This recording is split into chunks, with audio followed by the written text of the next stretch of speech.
Salutations à tous et à toutes, c'est FW et bienvenue dans les 5 minutes de méditation matinale. Mes méditations ce matin m'amènent à me pencher sur l'hécatombe qu'il y a eu à Séoul durant ce week-end, c'était ce samedi, et précisément les conditions dans lesquelles cette tragédie s'est déroulée. Concrètement, si tu n'as pas eu l'œil sur les informations durant ce week-end, ce qui est une bonne chose d'ailleurs, sache qu'à Séoul, eh bien, il s'est passé une tragédie, puisqu'on parle quand même de 154 morts. Donc cette tragédie a eu lieu, comme je te le disais à l'instant, samedi, dans la capitale coréenne, durant la fête d'Halloween.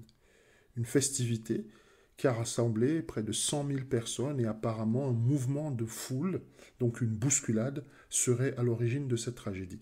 On n'arrive toujours pas à déterminer qui a fait quoi exactement. Ce qui m'amène à méditer en fait sur cette tragédie, ce sont les circonstances qui entourent le drame, mais aussi les réactions des autorités par rapport à ce même drame.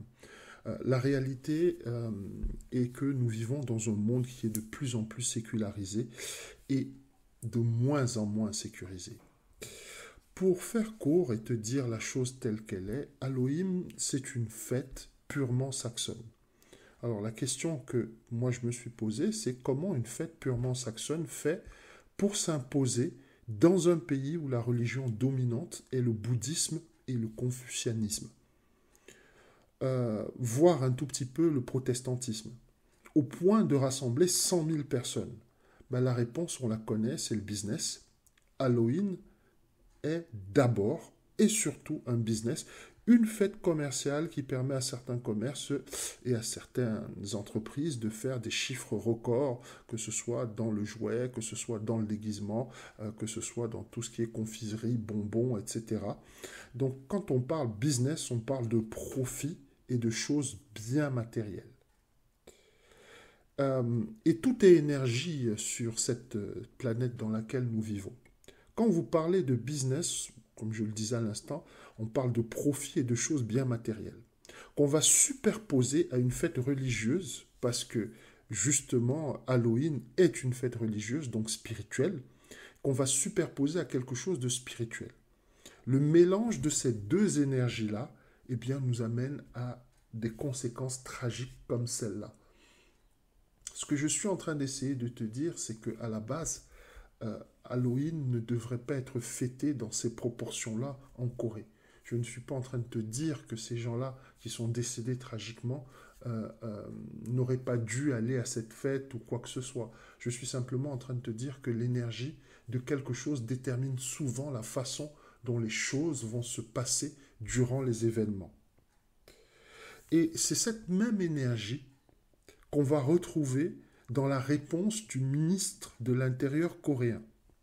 Lorsqu'on interroge le ministre coréen de l'Intérieur sur la légèreté du dispositif policier, il n'y avait que 200 policiers en fait pour encadrer 100 000 personnes.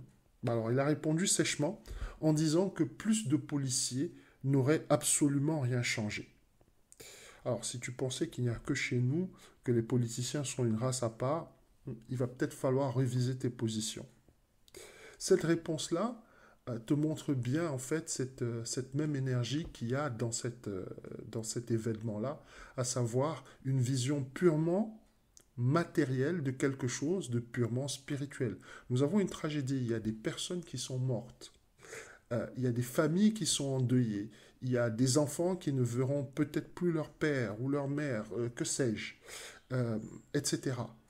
Et nous avons le ministère de l'Intérieur, le ministre de l'Intérieur coréen, qui vous dit, il vous répond d'une façon qui est purement structurelle, analytique, fonctionnelle. Oui, plus de policiers n'auraient rien changé.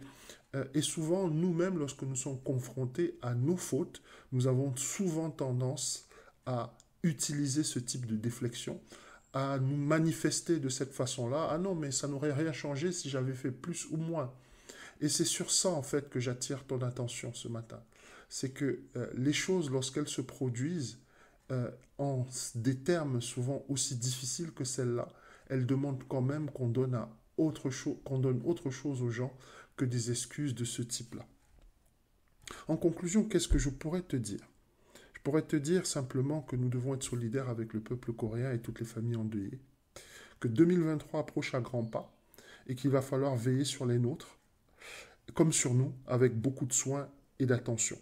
C'est d'ailleurs ce que la parole nous recommande d'être, c'est-à-dire doux comme des agneaux et prudents comme des serpents. Je te souhaite une bonne journée.